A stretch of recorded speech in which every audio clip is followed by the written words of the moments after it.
അശോകൻ. ഓരോ വ്യക്തിയുടെ ജീവിതത്തിലും കൃത്യമായ സ്വാധീനം ചെലുത്തുകയും മുന്നോട്ടുള്ള യാത്രയിൽ പ്രചോദനമായി തീരുകയും ചെയ്യുന്ന ഏതെങ്കിലും ഒരാളുണ്ടാവും. കാതിൽ ചുവന്ന കല്ല് വെച്ച കടുക്കനിട്ട ഒരു കൊച്ചു കൂട്ടുകാരൻ എനിക്കുണ്ടായി.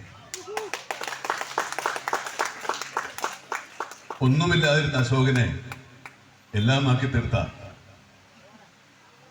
ബാലചന്ദ്രൻ, എന്റെ പ്രിയപ്പെട്ട ബാലൻ. സ്കൂളിൽ ഞാൻ ഉച്ചയ്ക്ക് പച്ചവെള്ളമാണ് കുടിക്കുന്നത് കൊണ്ട് ചോറ്റുപാത്രം എന്റെ മുന്നിലേക്ക് നീട്ടി തന്ന എന്റെ പ്രിയപ്പെട്ട ബാലൻ.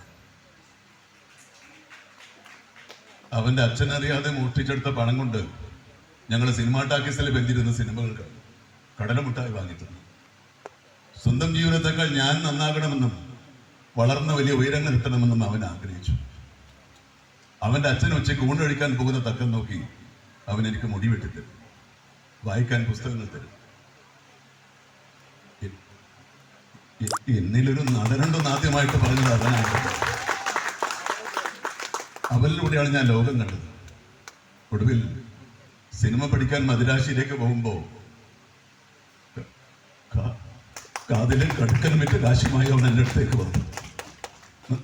നിറകണ്ണുകളോട് ഞാൻ ചോദിച്ചു, ബാല, ഈ കടങ്ങളൊക്കെ ഞാൻ എങ്ങനെ വിട്ടു? അപ്പൊ അവൻ പറഞ്ഞു, ഇപ്പോഴെനിക്കൊന്നും തിരിച്ചു വേണ്ട. നാളെ ഇതുപോലെ ഒരു സഹായം ചോദിച്ച ഒരാൾ നിന്റെ മുമ്പിൽ വരുമ്പോ നിനക്ക് അയാളെ സഹായിക്കാൻ കഴിയുമെങ്കിൽ അപ്പം മാത്രം ഓർത്താൽ മതി.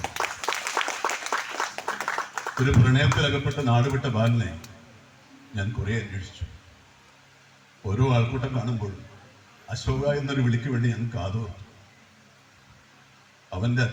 അവന്റെ അശോകന് മെച്ചപ്പെട്ട ഒരു ജീവിതം ഉണ്ടായപ്പോ ഒപ്പം അവനില്ലല്ലോ എന്ന വേദനയോടെ, ഒരു തേങ്ങലോടെ അല്ലാതെ എനിക്കെന്റെ ബാലിനെ ഓർക്കാൻ കഴിയും.